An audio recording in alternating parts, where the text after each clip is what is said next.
the Budget Council meeting of May 23rd, right, 2011 to order. Will you please rise with me for the Pledge of Allegiance?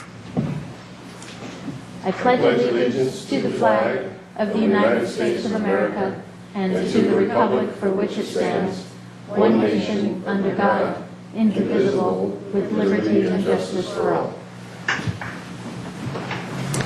Please call the roll. Councilmember Francisco, Hotchkiss, here. House, Rouse, here. Self, here.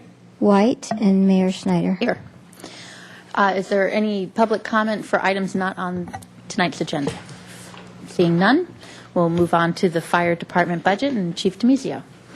Good evening, Madam Mayor, members of the Council. Chief Andy DiMizio here tonight to present the Fire Department's budget for fiscal year 2012. With me tonight are members of fire staff, Fire Prevention Division Chief / Fire Marshal Joe Poirier, a man of many titles, Operations Division Chief Pat McElroy, and our Administrative Services Manager Ron Lichty. I'll start by giving a brief overview of our presentation tonight. I'll be covering the Fire Department organization. Ron will be covering budget overview. Then we'll look at our programs. Our division chiefs will look at our programs program by program, give you an overview of those. Then I will be looking at our key Fire Department performance indicators, selected performance indicators from our budget document. And I'll be discussing a few of the challenges that we have to our mission in the future. Fire Department organization. We have a lean staff. You can see here it's 9 managers, 95 fire bargaining unit, and 6 general employees. When you count that up, that's not a lot of overhead for our what we have. Basically, we have 6 administration and 104, so we run a very lean fire department. Not a lot of fluff at all. Within our programs, you'll see we have an administration, operations. Underneath operations, airport rescue and firefighting is a subset of operations. Underneath the prevention, we have an Office of Emergency Services Manager and a wildland program. This is our organizational chart. When I came in 2009, I did some rebalancing. Rather than having a deputy fire chief, I changed it into a 2-division chief model. This provided us with some balance to the organization. I believe it gives us clear lines of responsibility. It also allows for some changing of effort. If I'm out, one of the division chiefs can act as the acting fire chief, and it gives us some training in that regards. You can see if you go off to the operations side, underneath operations, and these are our firefighters and these are our boots on the ground. We have 3 shifts. They're each managed by a battalion chief, a fire manager, and they work a 48-96 work shift schedule. There are 8 stations, so you see the captains and engineers underneath each shift. Off to the right-hand side, you'll see the training battalion chief. This is an important position for us. Not only does that battalion chief manage a lot of our training programs, but provides a lot of administrative guidance and oversight. And recently we've added back a training captain. The training captain actually does a lot of that hands-on training that we need. That's mandatory. That's extremely critical for our operations to be smooth and safe at fire scenes. Going down in the middle there, off to the just to the right of operations, you see administrative services. I mentioned how lean that is, but it's very efficient, and we're very proud of the amount of work and oversight that is provided by our admin folks.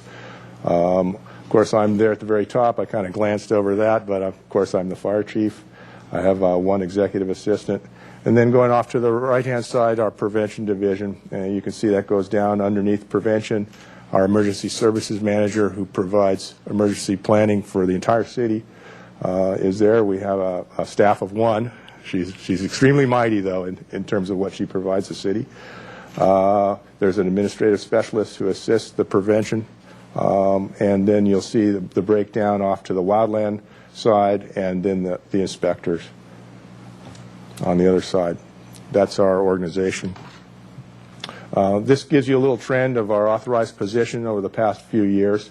We didn't go back super far, But if you'd go back deeper into time, you'd see a lot more firefighter positions back to when we had a lot of relief positions. I believe it might have been around 1996 or so where we actually had 12 relief firefighter positions at one time, actually about 6 firefighter relief positions, 3 captains and 3 engineers.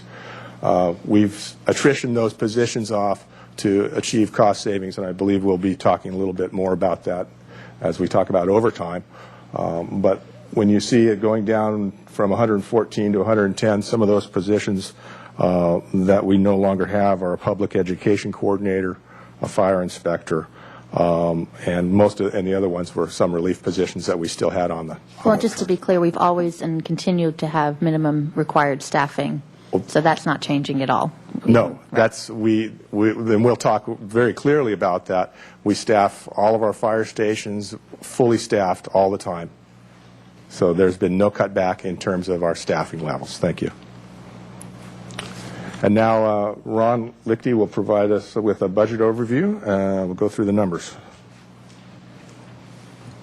Good morning, Madam Mayor, or good evening, Madam Mayor and council members.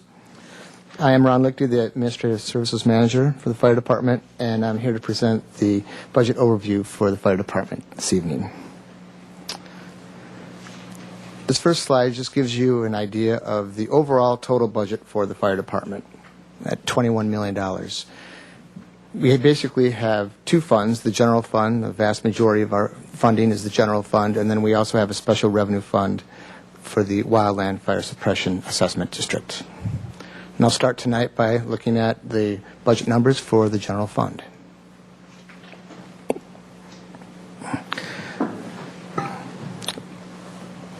This pie chart is the appropriations for the general fund by major object. This graphic gives you a visual representation of how our appropriations are allocated. The largest share of the Fire Department's budget goes to salaries and benefits, just over 88%. This percentage has been fairly consistent over the last 6 years, going back 6 years. Ours is a labor-intensive department, and when we're talking about making any kinds of adjustments, at this point, this is the area that has the lion's share of the budget and where we'd most likely have to look at.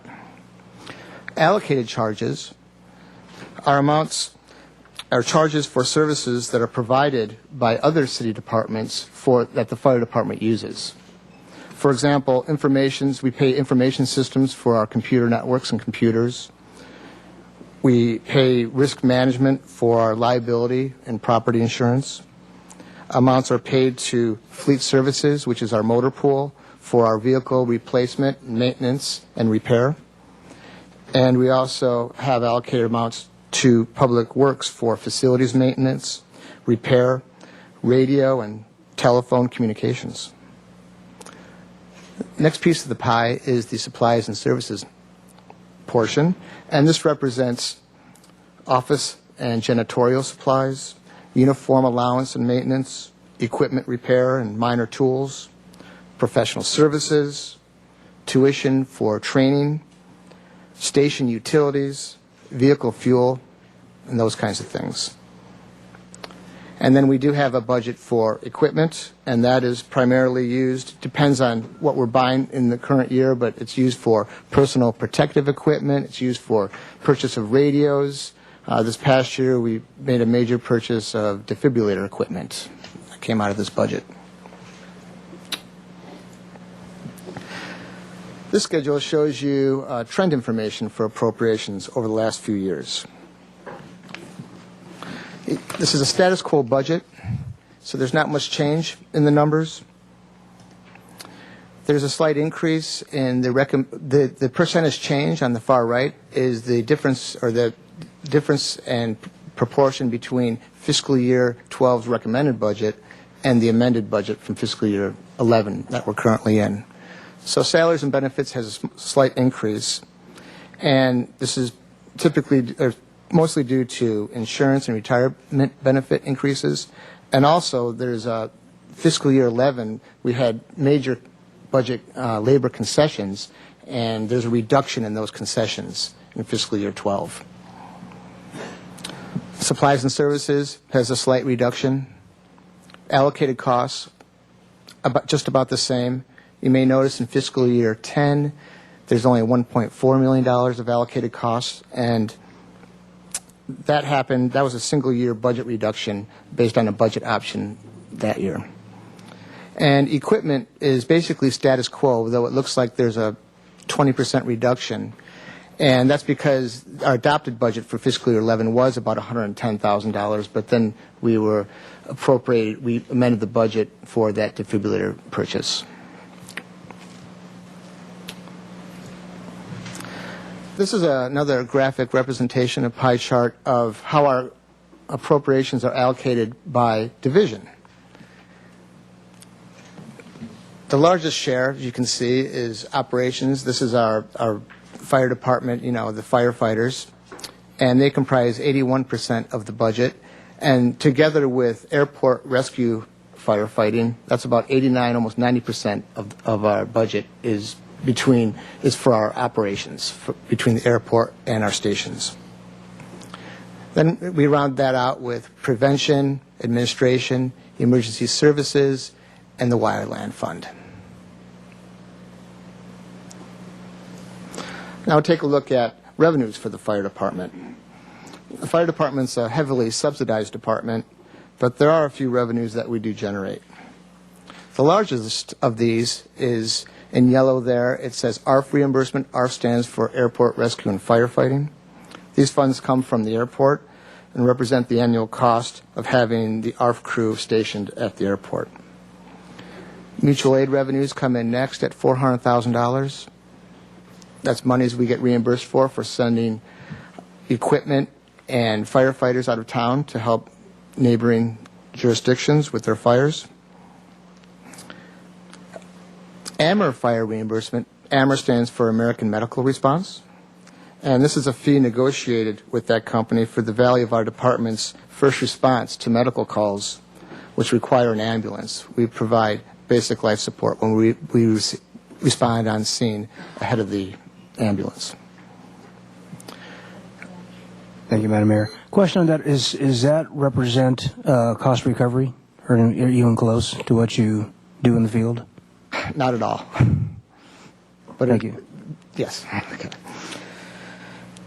Fire inspection fees are next, and those are a combination of engine company fire inspections that go out to residences and businesses for their fire inspection, and our Fire Prevention Bureau also inspects Title 19 occupancies. They perform fire plan checks in our building department. There is one change in the fee schedule that I just want to alert you to. We also provide training for fire extinguishers, and we made a small change to that fee in the schedule, the fee proposal you have now, and we've rounded that out to a $100 fee for fire extinguisher training for up to 10 people. And we lowered the cost of how much the extinguishers we use. We had it at $37, and we reduced that down to $12, the actual cost of those extinguishers when we give that training. So I wanted to alert you to that. Then I want to mention Prop 172, the half-cent sales tax. And this is a tax that was implemented. It's devoted to public safety, and this is the fire department's share of this tax. The overhead allocation recovery, that represents the amounts the fire department actually charges out to enterprise funds for their share of the cost of operating our Office of Emergency Services. And then we have some miscellaneous revenues as well. This is a chart, a schedule of the trend information for revenues over the last number of years as well. Most of the revenues are pretty flat. They don't change too much, but you may come across the mutual aid. That's an increase of 17%. We're comparing again fiscal year 2011 to fiscal year 2012, and we increased that to $400,000 from $340,000. That $340,000 figure is the lowest we've ever seen since in the last 10 years. You can see the $2 million figure in fiscal year 9. Fiscal year 8 was also about $2 million. But before that, it was in the 500,000s and 600,000. So we think that's a fairly conservative estimate. We don't know how much mutual aid will be called upon, so that's what we're estimating for this Mr. year. Hotchkiss? Could you elaborate? Mutual aid is helping other departments elsewhere? Is that what it is, or what? Absolutely. Mutual aid is when we send out aid to other departments or other agencies, cities throughout the state, and they reimburse us for our labor costs, and we also get administrative cost on top of that of about 20%. Great, thank you very much.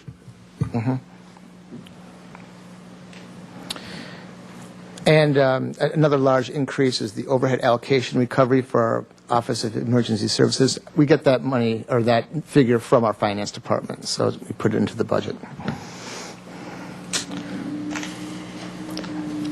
Okay, now we'll talk about the Wildland Fire Suppression Assessment District Fund.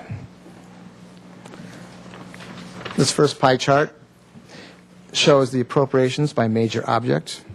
We have one employee that works directly for that fund, and that's FTE, stands for full-time equivalent. The special projects comprises a major piece of this fund, and that's for the road clearance, the vegetation management, the projects that the fund is supposed to do.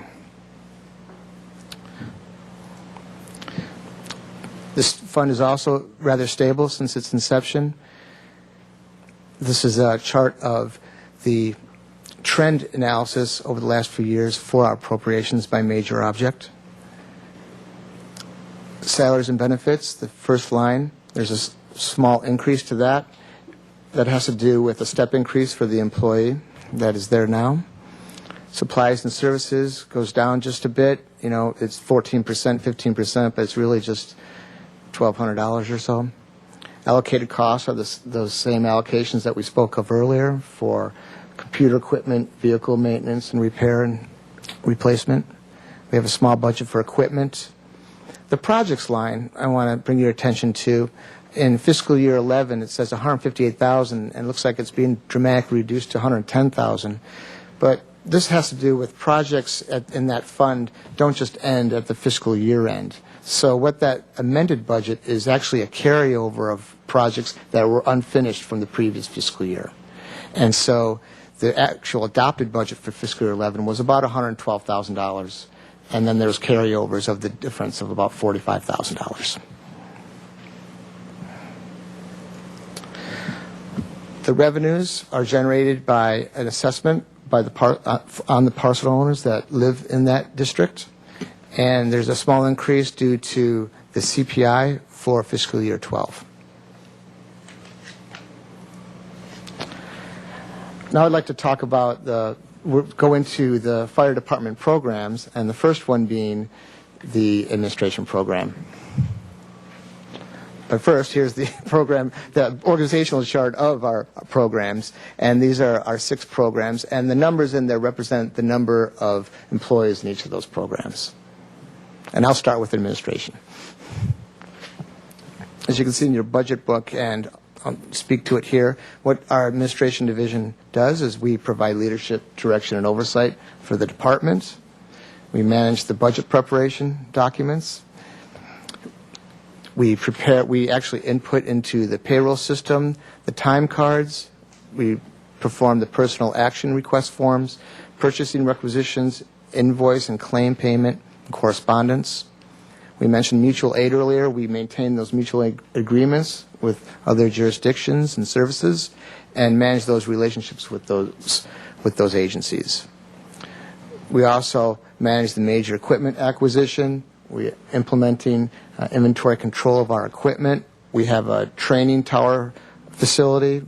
We manage facility improvements for all our fire stations and the radio and telecommunications networks. So that concludes my piece of this presentation. Now I'm going to pass this over to our Operations Division Chief, Pat McElroy. Good evening, Madam Mayor and Council members. Pat McElroy, I'm Operations Division Chief. And Operations Division, as Chief DiMizio said earlier, is really where most of the public has a contact with the fire service, the fire stations, the firefighters, and the fire apparatus that you see in the city. That represents the Operations Division. And it's our responsibility, as the slide says, to prepare and respond to all risk emergencies and requests for service. And we get an extremely wide variety of calls in the city of Santa Barbara. One of the other things that we do is we provide the required training to department personnel. And unlike, for example, the police department that has an academy that a lot of it is done away from here, we have almost all of our training is done internally by people that are on our staff that we have sent to training so they come back and teach our people. We've, due to budget constraints, have cut back on a lot of our out-of-town training, so even more training is done in town. And we train on average upwards of 20,000 hours a year for our department. If you think of the programs that we're required to support, hazmat, the aircraft rescue, firefighting, urban search and rescue, EMT. This year we had one of our largest academies we've had in the 30 years that I've been here. It's been a really transitional year for the department, a lot of challenges, and I'm actually very proud of the way that we have transitioned as I think somewhere, I think at the Finance Committee presentation I talked about the amount of people that we've had retirement out this year, and the experience there is about 350 years with 12 people. So we've had a tremendous amount of change in the department, and it's required a lot of the people in operations. I'm very proud of the work that they've done. We also conduct fire and life safety inspections of all businesses and any apartment buildings, multiple buildings with multiple dwellings. We've revamped that program after some experimentation over the past few years. We're concluding the first year of our new program, and we're in the process of evaluating that. We're working out the bugs for that. We're pretty happy with the way the program is going. It's designed now to capture in a geographical based area. Each engine captain will have a responsibility that's geographically based rather than numerically based, which is how it had been going before. And we think that this change is going to be a lot more effective and capture a lot of information and a lot of pre-planning information that wasn't available to us before. We also provide public education programs to the community, and with a lot of volunteer help, since our public education coordinator position was eliminated a couple years ago. So more and more of this falls to the engine companies to do in the field, and through the Fire Safety House, visits to schools, a lot of training and CERT training that we're involved in. So the engine company and the operation personnel are actively supporting that. Another part of our budget addresses what is our Station 8, which is the Airport Rescue and Firefighting Division. And this is funded through the airport, and we respond to all aircraft-related emergencies at the airport, and all the people out there comply with FAA training standards. So we cannot just send somebody out there to fill the spot that day. People have to be specifically trained and specifically certified and current in a wide array of training competencies to work at that station. And it does present us some challenges on a day-to-day basis, especially during this transition where a lot of people that worked at the airport retired, and so we've been really concentrating on that training. We also inspect all the aircraft fueling vehicles and fueling station facilities at the airport. Look at the response districts. This is our current configuration of stations and our training tower, and so we're responsible for the maintenance of all and in response from all 8 of these stations, as well as our training tower, which is it's virtually a station. There's people there all the time, and we do a tremendous amount of our training there, and it's also used by most of the South Coast agencies. So Montecito, in our last academy, had some people come through with us. Carpinteria Summerlin has in the past. Santa Barbara County has. So it's a regional training center. Like I said, we've used it with agencies throughout the Tri-Counties, Ventura County, Ventura City. Our urban search and rescue team is trained with their larger counterparts at that facility. This layout of the stations, that's fine. The layout of the stations has remained pretty constant with the exception of the addition of Station 8 in 1990 since about 1963 or 64, that 7-station layout. Here's the trend of our emergency calls over the last 5 years, 6 years. I was just looking at the projections for 2011, and before I came over here, and I think we're probably going to we're picking up a little. A lot of these numbers were done some months ago, and our numbers are picking up. We're already at about 3,700 calls in just the first 5 months of this year. So we're picking up a lot of volume in calls. So that was a guess, and we're starting to exceed that a bit. Okay, so this is the activity by station. Station 1 has a. I'll get to this a little later on how we're staffed, but it's obviously our downtown station. It's a station where we have the highest amount of vehicles on a daily basis that are responding to calls. Station 2 is the Milpas corridor and the east beachfront area. Station 3 is Lower Riviera, Santa Barbara High, Old St. Francis Hospital area. Station 4, Station 5, I think that's a really interesting statistic, and it shows how the interrelation, how they're combined, they account for quite a bit of the calls on the north side. And so what's happening is one station is out of service, the other one is picking up their calls. So it really shows the interdependence of the stations. Good. Mr. Francisco has a question. Pat, what is this percentage referring to? What's it a percentage of? That's a percentage of the annual calls for service per year. Okay, thank you. By station. Station 6 and Station 7 have obviously a lower percentage of calls. That has to do with in the layout of our stations. There's the topographical and anomalies of Santa Barbara have made those stations critical for the reasons that they're just harder to get to. 6 is the Mesa, and 7 is up Stanwood. at Stanwood Drive.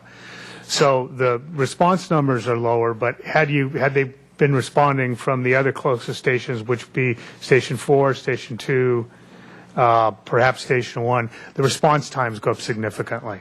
So they're critical to the whole layout of how the overlapping districts work. And Station 8, of course, only 1% of calls per year, and we're all thankful for that.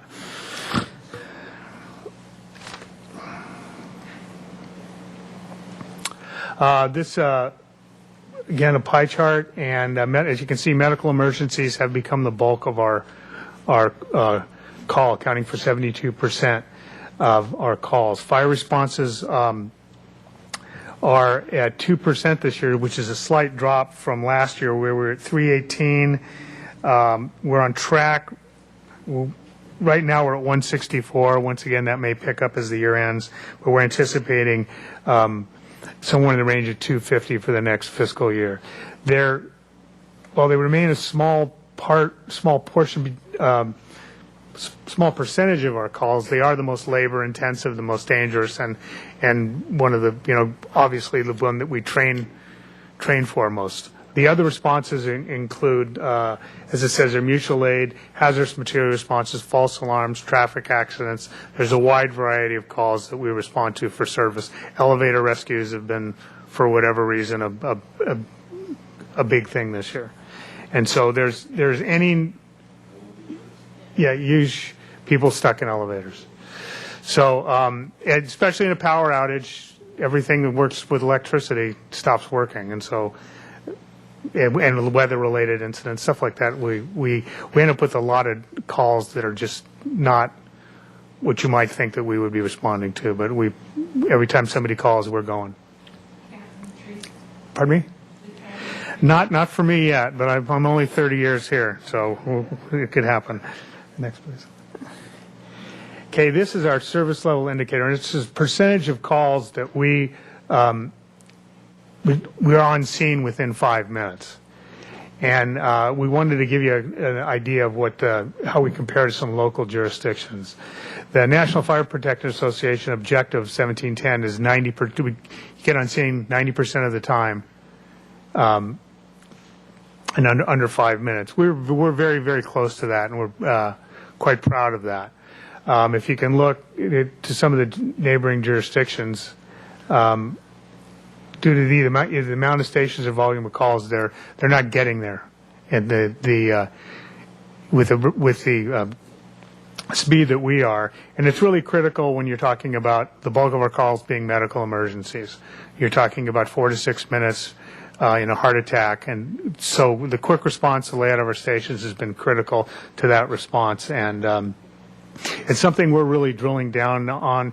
Andy and I have been concentrating a lot on this in terms of working with IT and the police department information systems to try to understand how we can get a tighter handle on what these times mean, or are they as accurate as they can be? How can we work on quality control on that? So it's a very big part of what Andy and I concentrate and pay attention to. Next. Okay, fire department constant staffing. This is what our daily staff is every day. And so when there's a lot of terminology mixed up in this, and that the terms that come to mind are overtime, constant staffing, flat staffing, and the relief system that we used to have, and they all are part of this conversation. 24/7, we have 29 people assigned. We have a battalion chief who's based out of Station 1, a 3-person engine crew that's at all other 7 stations. That includes the airport. So 2, 3, 4, 5, 6, 7, and 8 are staffed daily with 3 at the 7 stations. I'm sorry, let me step back here. 7 stations each have an engine. That includes Station 1. In addition to that, we have a 3-person crew at Station 8 for aircraft rescue and firefighting. In addition, at Station 1, we have a 4-person squad truck and rescue crew that responds either as one vehicle as a squad in a heavy rescue or truck company, or can also respond to medical emergencies with a smaller rescue unit downtown. But they operate as a 4-person crew. So that is what our minimum staffing requirements are on a daily basis. And that was, I know, a large part of the conversation that the city and the labor group had over the past year. So how does that impact our budget? Next slide. As we reduced our operations staffing, as Andy said before, we used to have what was called the fire relief system. So to cover when somebody was on vacation, sick, or injured, we actually had extra people on every shift. We weren't minimums or flat staffed. So we had as many as 6 people per shift, 1 captain, 1 engineer, and 3 to 4 firefighters per battalion. So that 29 number that I showed you had everybody show up to work that day, nobody sick, nobody on vacation. That number would have been 36. So if you look at our staffing from a decade or so ago, that's what you would have seen. We reduced over time those positions, and in this last MOU that was signed, we have eliminated the last of the relief positions. So now every day we're in a flat staffing model. One of the interests in doing that is it is more cost effective to pay overtime to maintain constant staffing than to hire a full-time employee with benefits, retirement, and all the costs that are associated with that. So that's why the interest in going to a flat staffing and constant staffing model. These are the things that will affect constant staffing on a daily basis. So if we have 29 people that are supposed to be on duty every day per shift, these are the things that will cause them to not be at work at that day. Any one of these things occurring means that we will be hiring somebody on overtime to maintain constant staffing. So those terms, one equals the other. Okay, I think it's important to understand that all these things aren't happening at the same time. Some of them are taken off in very small increments. association time off, I think, is a total of a little over $100, 100 hours a year. Maternity, paternity leave is not a real steady number. The off-district assignments actually is something that brings us back in revenue eventually. So that's what Andy says. We get paid for when somebody leaves town. Say if the three of us left town, we would get paid. They would pay the people that filled the position behind us plus a administrative fee on top of it. And that's the $2 million figure that you were asked about earlier. That was a particularly heavy year. It was the big firestorms in California, 2008, 2009. So these are the impacts that when we had to come to you for constant staffing, one of the main, or to the Finance Committee for an increased allocation, one of the big things involved with that was the amount of retirements we had combined with industrial leave and also off-duty injuries and illnesses to people in the department. Like I said, it was a year of great change. We had 12 people retire, and they didn't retire. They retired over a period of time, so we were hiring overtime as they left, and then ran a large academy when they were all gone. We couldn't anticipate hiring.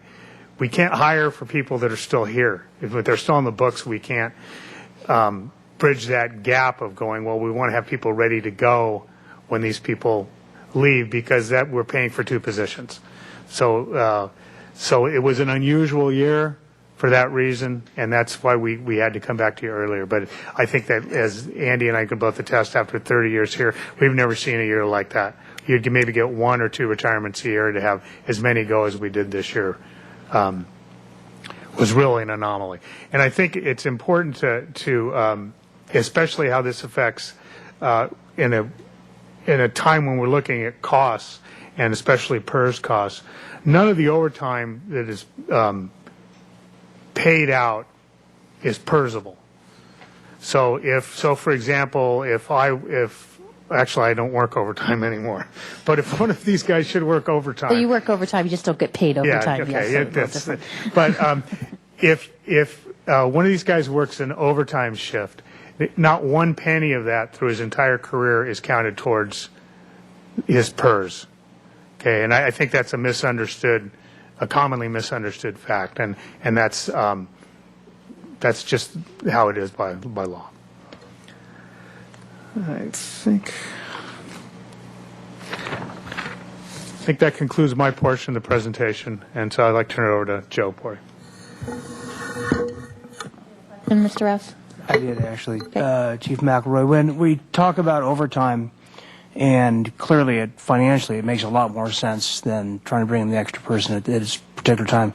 Downside, safety, fatigue, is that an issue that we have to deal with? Or? We monitor that, and there's also another situation that occurs, which is the mandate, which means you're ready to go home at 8 o'clock in the morning, and somebody says not so fast, and you're held over.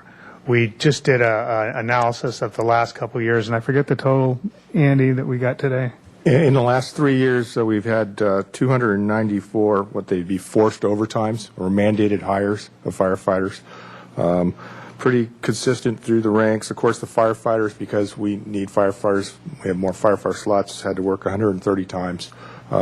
Captains 74 times, and engineers 90 times. Those are forced, like I say, mandated overtimes. And we really try to manage that very carefully by responding quickly to vacancies, and that's why it's critical to have a very fast response to the vacancies by having academies on a timely basis, filling those slots so that we don't go down too low. Mr. Hotchkiss? Does that mean if you're mandated that you suddenly might be doing 8 days in a row instead of 4?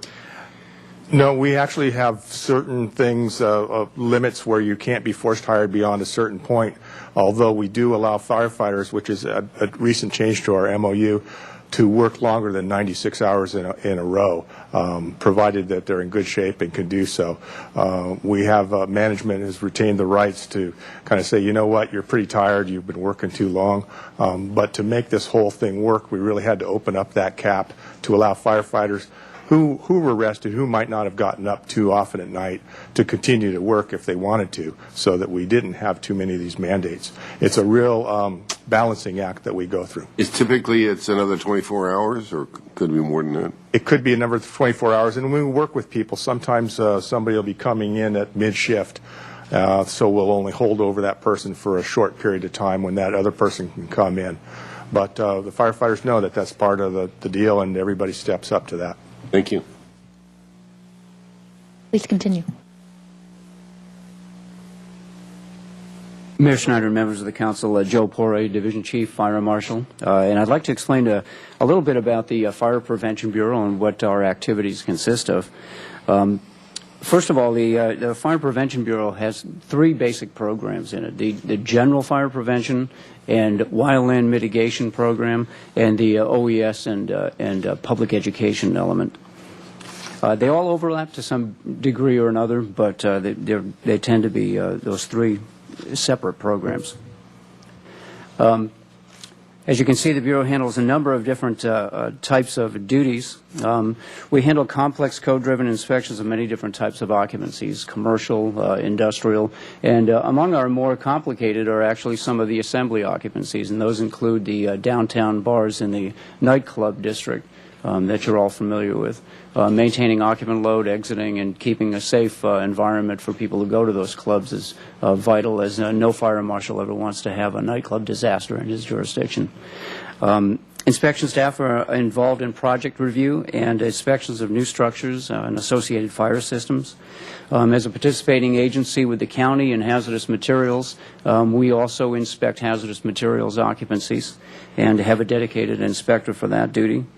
Our fire and arson investigators, as you probably know, are top-notch and well-regarded.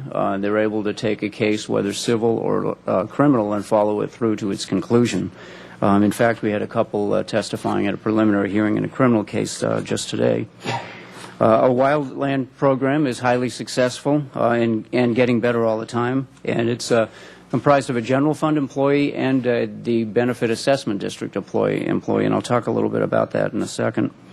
The Office of Emergency Services is also under fire prevention, along with public education component, and we use general inspectors in that area too. We have a couple of them that are involved in CERT right now, helping the Office of Emergency Services conduct CERT classes.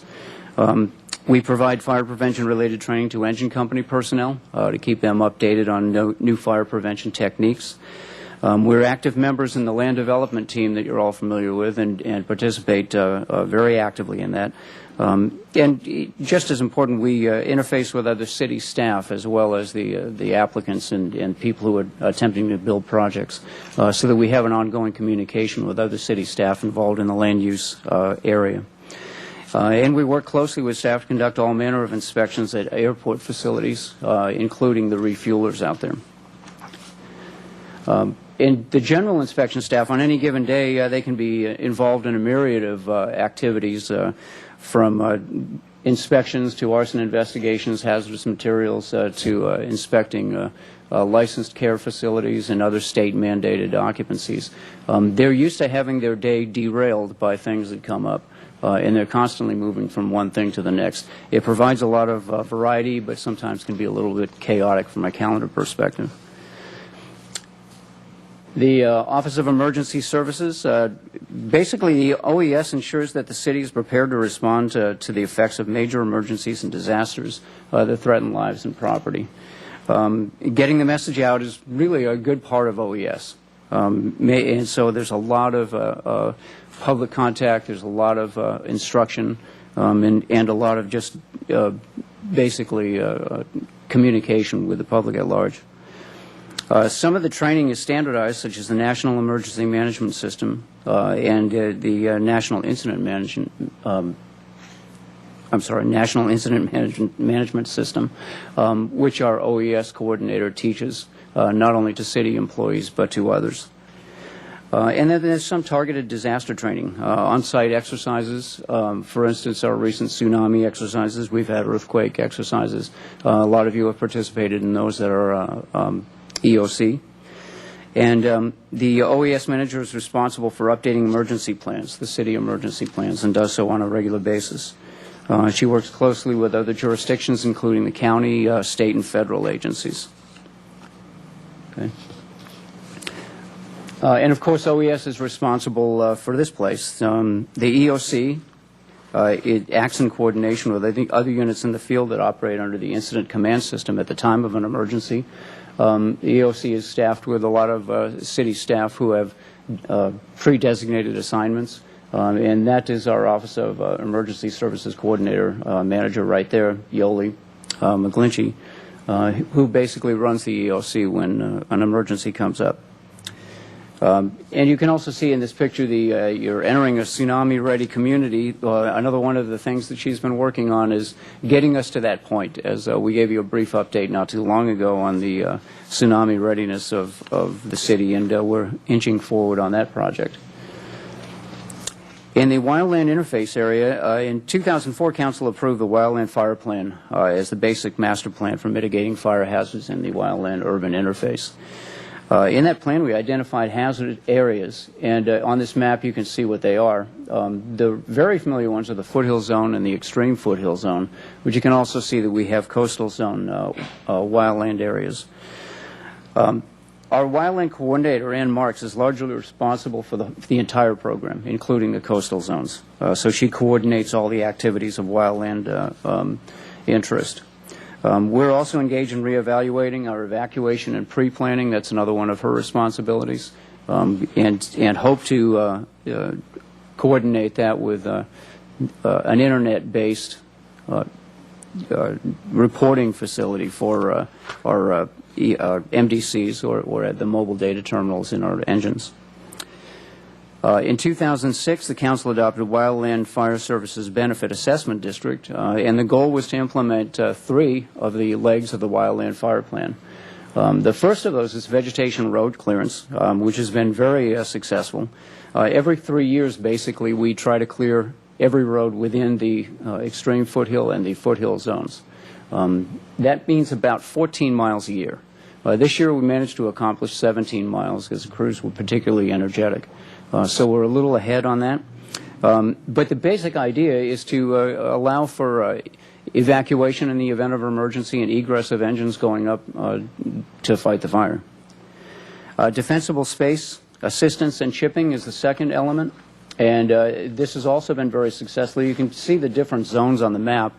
Our Wildland Fire Service employee, Amber Anderson, will go out and give advice to people on defensible space. The defensible space, of course, is the law. They have to adhere to Chapter 49 of the California Fire Code, which mandates defensible space.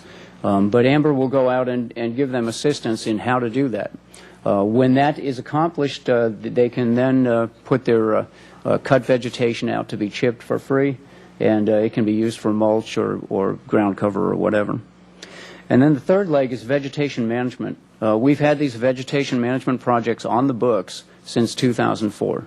They're carefully described in the Wildland Fire Plan, which, as you know, is carefully vetted and has a biological element to it and other elements that protect the natural resources while accomplishing our goal. In this picture, you can see an area that has been cleared, and what we try to do is clear the understory of the brush while leaving the natural vegetation so that we don't alter the general look of the city. In the course of these 3 legs, every year we get a little bit better at it. We've removed hundreds and hundreds of tons of vegetation from the wildland urban interface area, so it's been very successful. Also, a successful part of that program has been the public outreach. In the general wildland, we managed to get to pretty much all the homeowners in the area, either as a group or individually. Amber's very energetic about knocking on doors and meeting people in the street. If you've been up there, you've probably seen her walking around and out with the crews cutting and so forth. But we also speak before homeowner groups, clubs, civic groups. In fact, yesterday we were speaking to 2 homeowner groups up in the wildland urban interface area, and are always well received. We have a good working relationship with anyone living in the area. And that pretty much concludes the Fire Prevention Bureau. I'm going to pass it back to Chief DiMizio to talk about some goals. Thank you, Chief Boré. I'm going to discuss a few of our key performance objectives. This would be from out of our budget document that you have. And I've selected a few of them as I thought that they were probably the most significant ones before us. The biggest thing that we're working on right now is we're trying to complete our administrative office renovation. Now, as you know, this has been a long project for us. It actually began, phase one of which began in 2005 when we remodeled Station 1 using RDA funds. We're on to phase two now, and that's providing the administrative office space at 925 Chapala Street. We're very excited about that, and I think we'll be able to move into that by the end of this year. We're looking at the end of November, beginning of December, so the project is well underway. There's been some discussion about us actually degrading our response goal. That's not the case whatsoever. What we're doing is improving our response goal by increasing the percentage of times that we respond under 4 minutes. Our past performance goal was just to respond on an average less than 4 minutes to all emergencies. An average, of course, is 50%. That's half the time you make it under 4 minutes and half the time you don't. Well, I don't think that's good enough for us. I think with the distribution model and the constant staffing that we have, that we can push this. And so we're drilling down into our medical response in particular area because we feel like we can meet that NFPA requirement of getting to a medical emergency 90% of the time under 4 minutes. But I selected a response objective that I felt was realistic, which was 80%. We're very close to that right now.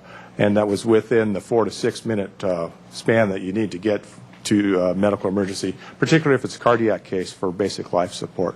So I think this will be a good goal for us to see and to evaluate our medical response. Thank you for clarifying that, because I saw that today and I didn't quite understand why it would change, why it would become worse if the staffing was the same. So you're actually looking to also monitor and measure a little more in a little more detail is what you're trying, instead of just saying on average. Now you're actually going to quantify which are under the 4 minutes and want to make it 80%, as opposed to an average of what could be 50%. Mayor Schneider, that's correct. Okay. This is actually more difficult for us to achieve, but I believe we can achieve it and even perhaps push it to the 90%. We're doing some things that are really good in terms of keeping our firefighters in their stations. Our TV Tandberg system allows us to just remotely distribute training to the stations to keep the guys in their quarters, in their districts, and that helps with our response times. Okay. We're also drilling down and making sure that our response times are as accurate as possible. As Chief McElroy said, this is really where it's at. And last year, I remember sitting in front of you and trying to defend that we needed to have Station 3, and we were looking at perhaps browning out a station, doing a modified coverage. I didn't have the data that I needed to support that. I want to make sure that I have the proper data, and we'll talk a little bit more about some other things that I'm trying to put in place so that we know what the fire department's doing, and we'll know how to respond more efficiently and effectively. Okay. Mr. Hotchkiss also has a question. Quick question. Those 4 minute or under 4 minute response times, does that include the first responders who may be AMR or somebody that supplements what the fire department is doing? Councilmember Hotchkiss, this is strictly for fire department. Okay. We don't track AMR time, although we deliver our times to the County Emergency Medical Services Agency. So they track ours, and we're going to be going into a system where all the fire agencies will be providing the same data through what we call a firehouse records management system. This will be a powerful tool because we'll be able to compare our data and our response data with AMR, who also responds in, and allow us to fine-tune our response capabilities. Generally, are they there because they have smaller engines or whatever first, or not? No, it varies. Actually, we are usually there first. We provide the basic life support, and we have this great distribution system that you saw through that map of all our stations. So primarily, we're there to be there first, basic life support. AMR comes in and provides advanced life support and does the transport. Thank you. The third item is we're working on revising and updating the city's emergency operation plan. That's Yoli McGlinchey, our Office of Emergency Services Manager. She does this on a routine basis. Every 5 years we have to do this by law. She's also working on several other plans right now on the county hazardous mitigation plan. And so this is a good thing that we look at these plans, and as part of this, we'll exercise the plan also. We're actually looking at increasing our fire code enforcement on properties in the extreme high fire hazard area, in our to enforce the defensible space requirements that are part of state and adopted by our ordinance. We're looking at increasing our enforcement cases by 200 next year. So our main thrust has been with education, but we find that you have to have a balance of some enforcement along with the education to really move things along. So we're working on that. We'll be working on that goal next year. Last selected objective is complete implementation of a third radio frequency. This is also a multi-year project that began way back in 2005. We've built out our radio system so it's a full simulcast system. Instead of relying on Verizon telecommunications to provide repeating capability, we actually have a microwave system now. Implementation of a third radio frequency, what we call our Green 3. And that'll allow us to have tactical frequency, a command frequency, and a discrete dispatch frequency. This is very important for us to keep lines of communication straight in the case of emergencies. Or we could also run two different calls with tactical frequencies. Our communications are really critical to us in the fire department, so this is an extremely important objective for us. Okay. We have challenges just like every other department does. I have a question. On your previous slide there, this third frequency that's being added, is that the tactical frequency? Yes, that would be a tactical frequency. Okay. And it would be, we could either use it as a line of sight, which is a direct frequency, which gives us a little bit more power, a little clarity to our communications at fire grounds, or we could repeat it actually through our whole system. Okay, so thank you. That along, and also another huge part of this radio build-out is responding to FCC requirements to narrow band our radios.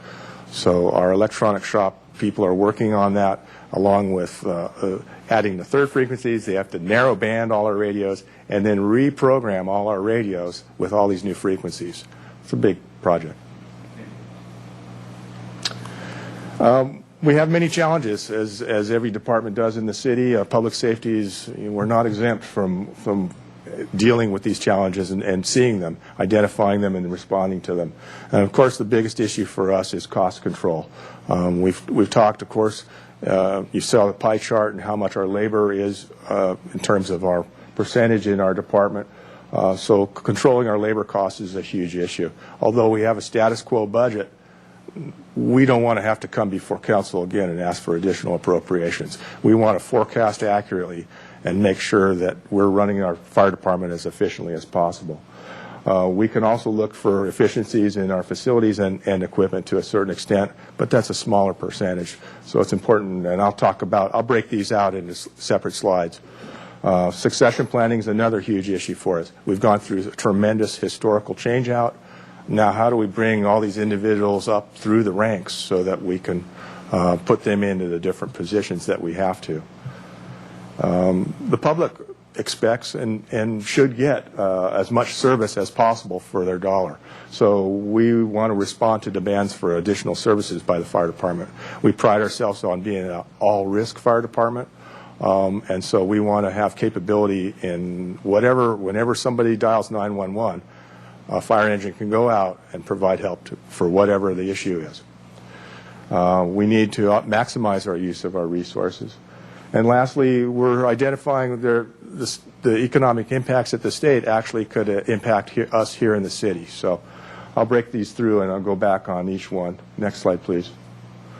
I put together this slide to show you a little trend that we have going here. Whenever we've talked about constant staffing, and so whenever these are the different hours of injury and illness that we've had over the past 3 years, you can see that the sick time has ticked up in 2010, and it's fairly static in 2011. However, the injury time that we saw in the last year was significant.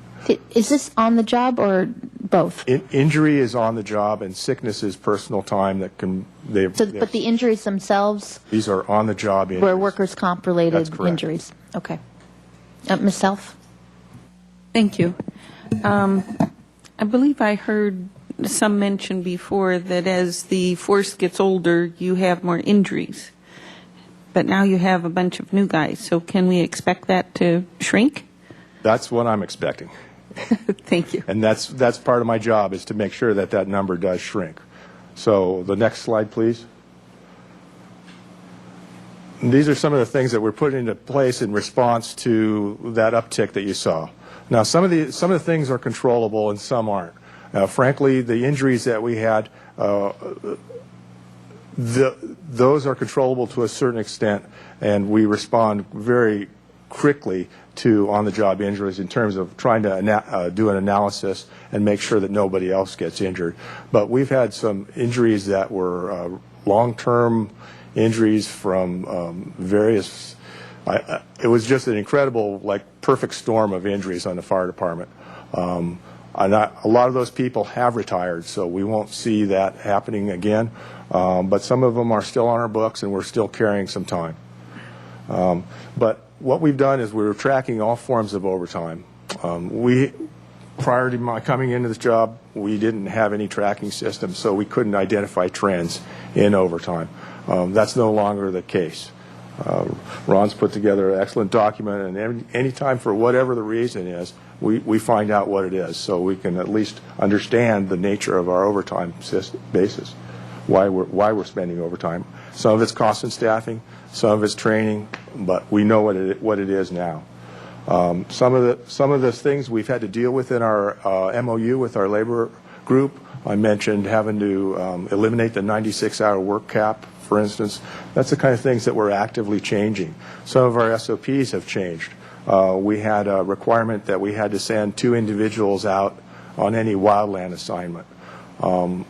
This was an OSHA requirement, and we went in, and Chief McElroy did an excellent job in terms of working with OSHA to make sure that we are safe, but we can send out a single individual, and actually that's the industry standard for sending firefighters out.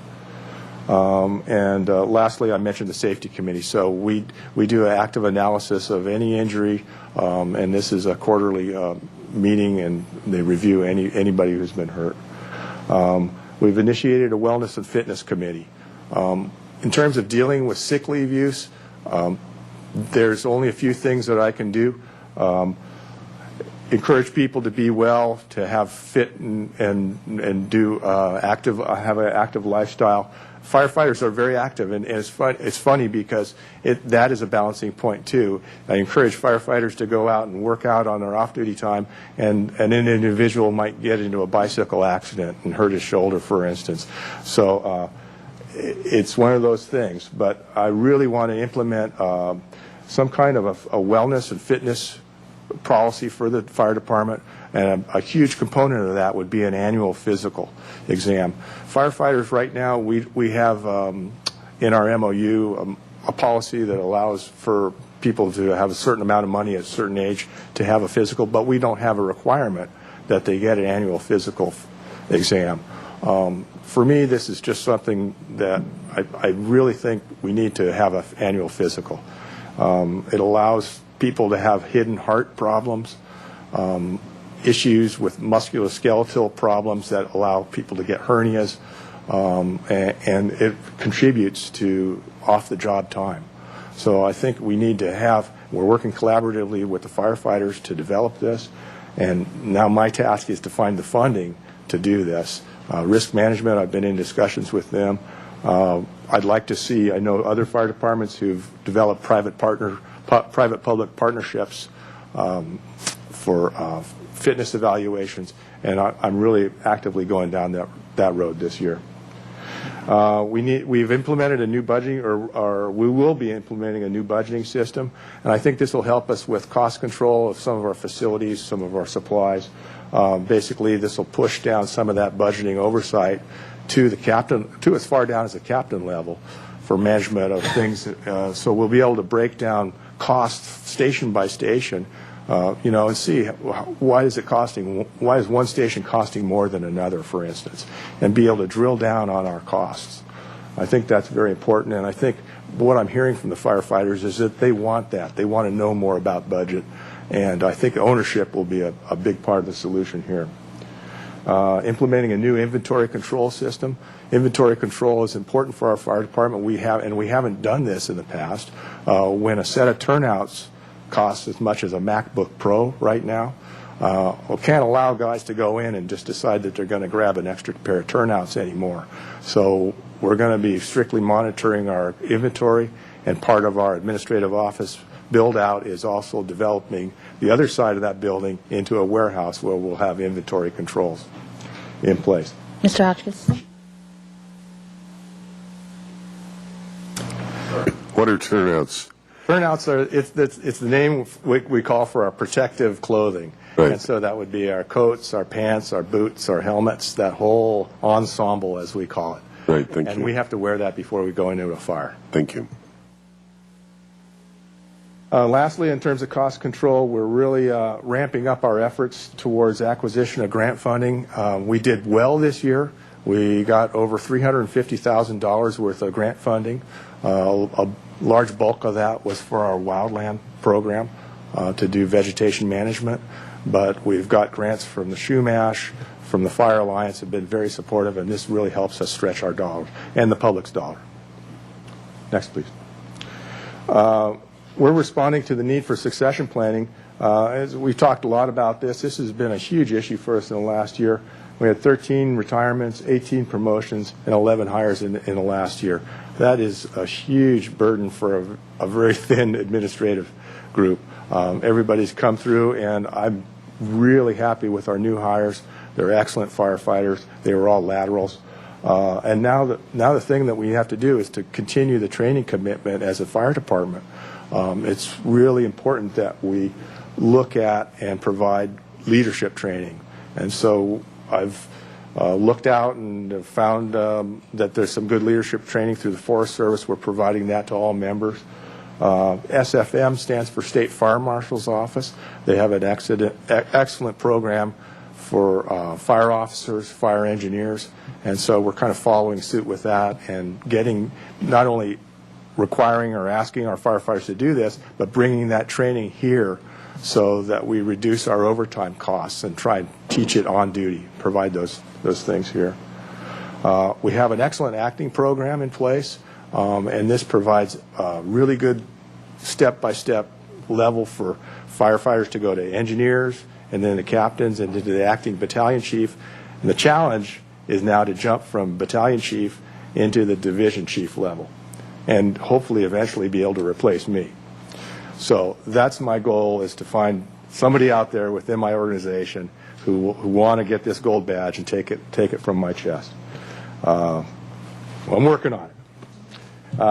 One of the things we've done to do that is to rotate staff administrative assignments. There's a kind of a fear when you're on the floor, which is doing operations work, you tend to not want to go into that 40-hour job. But really, there are a lot of things that it's mainly fear of the unknown is what I'm finding. So we're rotating assignments. We bring people into our positions and backfill. And that was part of my department reorg that I showed you earlier. And lastly, I want to stress the importance of that training admin, battalion chief, and the training captain as part of this whole succession planning. Those guys really provide the energy behind it and the oversight to make that all happen. The public is wanting additional service, and we want to give that to them as much as possible. And we've been very successful in expanding our services, even in this time of tight budgets, I think. Last year I mentioned the need for a strategic plan. This year we're in the midst of that. We've already kind of set the core values. We've re-examined our mission statement. And now we're on to the part of setting the goals and you as a council will be presenting it to you for input, and we'll also be doing public outreach as part of our strategic plan process. So this will provide a roadmap for the fire department for the next 5 years. Within that strategic plan, we hope to encompass a lot of what the public expects from a fire department. And we want to get out and make sure that they tell us what they expect, and once again, that'll help us prioritize what resources we do have in a status quo budget and make movement even in the tough times. We've really stressed collaborative and regional approaches, and Santa Barbara City Fire Department supports these efforts. I'll be presenting a hazardous materials response agreement to council in the next month or so. We've revitalized our response, Montecito Fire Department, Carpinteria Summerlin Fire Department, Protection District, and Santa Barbara City to have an active hazardous materials spill response again. USAR stands for Urban Search and Rescue. We're part of a Regional Task Force 7, which is fire departments throughout the county and from Ventura County. So it's not just us kind of going out on it our own. We're combining and multiplying our efforts, and that's a win for the public. CERT, you've heard us say that several times. That stands for Community Emergency Response Training. I think it's an incredible thing. There's only so many firefighters. If we can train our public how to respond in case of emergencies, we're way ahead of what we need to do. So we want to continue to support that as much as possible, and that has been very tough, losing our public education coordinator, but we're working back through the county, and there's a countywide CERT program, and we support that heavily. We've sponsored one CERT class, and we'll have another one coming up. We're also looking at expanding services in terms of water rescue, working with the harbor, waterfront, not going on out on our own, but collaborating with the waterfront to see what we can do to help them out. We've used volunteers very successfully in the past, and I think that's the wave of the future, volunteers and hourly employees where we can. We really stress the public-private partnerships, some of which I've listed here: Red Cross, Fire Safe Council, all of our homeowners associations who are so great, and the Fire Alliance, who've been very supportive of us. We really need to focus our efforts, I see, as a fire chief, and we've said this in the past. 70% of our responses are for medical emergencies, so we need to be the best that we can in responding to medical emergencies. Part of this is part of our strategic plan will be the development of standards of coverage document. This is another huge thing for me to accomplish as a fire chief, is to get a standards of coverage document done. It's an analysis, and it's usually done by an outside party that lets you know. They look at all your data, they crunch it, and they say these stations are in good position, or you need to put 2 engines at this location, and they give you, basically based on national standards, recommendations for how you can provide the most effective service to the public. Once again, I said collaboration. That's the mantra nowadays. All these areas, regional approaches wherever we can to maximize our resources. And we're also looking at things as simple as how many fire engines do we have? What kind of engines do we have? Do we need to have this vehicle or that vehicle, or can we put this vehicle out at 4s on our north end? So we're looking at everything, and it's a very interesting time for the fire department because there's a lot of good ideas out there, a good time for change in our fire department, and it's a good time for the public too. I think, as you saw, we have an exceptional level of service here in Santa Barbara, and we want to not only maintain that, but we want to improve wherever we can. Lastly, response to the impact of statewide economic crisis on our mutual aid. Although we have agreements with both CAL FIRE and there's longstanding California Fire Assistance Act and with the U.S. Forest Service, my concern as a fire chief is that with the economic trends, that there might be fire departments who are actually going to start asking for more mutual aid than being able to give it out. So we're monitoring this very closely. There are some instances where we could send out mutual aid and not get reimbursed for it under master mutual aid. So we have been the recipients many times over here in Santa Barbara of mutual aid, and so we always want to be able to give it, but we want to give it in the context that we cannot, be the pocketbook for the rest of the state. So we're looking at that very closely. There's also interesting developments where neighboring fire departments are looking at working administrative, cooperative administrative deals. So we're looking at ways that we can do that and do it well without, while maintaining our level of service here as a city. That's basically it. I hope the presentation has provided you with an overview showing that our department is focused on providing the highest level of service to the public in the most efficient way possible. One thing that this presentation doesn't show is all the men and women who provide this level of service. I think you can see by the numbers they show you that we're a department by the people for the people, and that's where a lot of those numbers come from. But what the numbers don't show you is the extraordinary quality and the tremendous work ethic of all the firefighters here and the fire staff who are ready day and night to meet the needs of the public here in Santa Barbara. And so in conclusion, I want to send out a special thanks to City Administrator's Office, to Barbara Barker and Christy Lanning at Human Resources for all their assistance in the past year. They've just been a tremendous asset to us as a department. And of course, I want to thank Mayor and Council for all your support of public safety. Thank you. Thank you, Chief DiMizio. I don't see any public slips, and I don't know if members of the association or the department want to say anything. You're just here to listen. Okay. Well, thank you for being here, and thank you for your work. I'll just say how much nicer this year is than last year, not having to think about browning out a station, and I know that's due to the hard work of the administration part of the department, but also the association for having that MOU where it's your salary and benefits that allow us to, those reductions and allowing us to keep full staffing for all of our stations. So I just want to acknowledge that publicly. Mr. Rouse, do you have a question or comments? Yeah, thank you, Madam Mayor. Question, Chief. I noticed in the budget we have a budget for in the revenues for the mutual aid reimbursements. I would assume that during those major wildfires we had to reimburse somebody else, other agencies for mutual aid. Did we not, or we don't? And how do we appropriate that? And where does that come from? Madam Mayor, Councilmember Rouse, are you talking about when we had the major emergencies here in Santa Barbara? Well, I just noticed a line item for revenues, but not a line item for expenditures. I was just curious about that.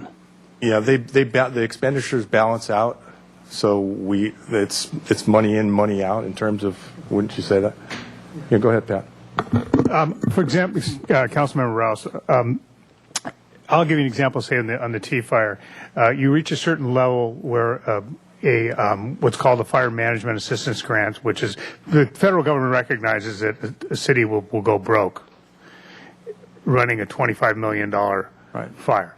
So what they offer is a fire management assistance grant, and then there's also mutual aid provided through the California Fire Assistance Agreement. So those mechanisms plus the declaration of a disaster area allow us to recover costs. And then, say, an example, in the case of the T fire, I think we recovered about 96 cents on the dollar for all of the money expended by our department, and it also those funds also took care of the people that responded to the T and the Hezazita fire. And the Hezazita fire, I think we had 4,000 people here within 2 days, and they covered the aircraft, the engines, the housing, the food, the logistical support. So it's taken care of at the state and federal level, but there's very specific requirements that trigger those funds. Yeah, that all begins with the declaration of a local emergency, and then it ramps up through there. And then I had a second question. I was kind of intrigued by the pie chart on the medical responses versus other types of responses. And, of course, the reimbursement from AMR is obviously not going to go very far into that pie. When you mentioned the vehicle, the rolling stock inventories, and the types of vehicles you had, and given the response, or given the percentage of response to medical emergencies, it doesn't seem to me as a layman that it always makes sense to have a full engine company out for those types of things. Are there lighter, smaller ambulance-type vehicles that would be more appropriate for the department to have and run? Or does it make more sense to do it the way we're doing it now? Well, Councilmember Rouse, to a certain extent we do that. We have what we call a rescue unit downtown, and that's part of that truck crew that we showed you. So it's a four-person, two-person type unit. We do recognize that, but the utility of having a fire engine respond, it allows it to respond from the medical emergency to any other call. So fire departments typically will staff and respond with a fire truck just because it provides the utility to respond to all risk emergencies. And does the response, does the breakdown of responses in terms of the types of responses, does that dovetail typically with other fire agencies? That's typical. I think our medicals are a little bit higher. I think most of them are in the 60 to 70% range, and ours are at the higher end of that. All right, thank you. Which might be because our community is built out, and we might have a slightly older population or something. I haven't done an analysis on that. Yeah. Any other questions or feedback to give to the fire department as part of the budget? Okay, I'll be particularly interested to see the trend line go down on the number of illnesses and injuries on the job, and I'm glad you're taking this very seriously and looking at what can be done, especially with the training captain position, so we can avoid that from happening. So, okay, well, thank you very much. This meeting's adjourned.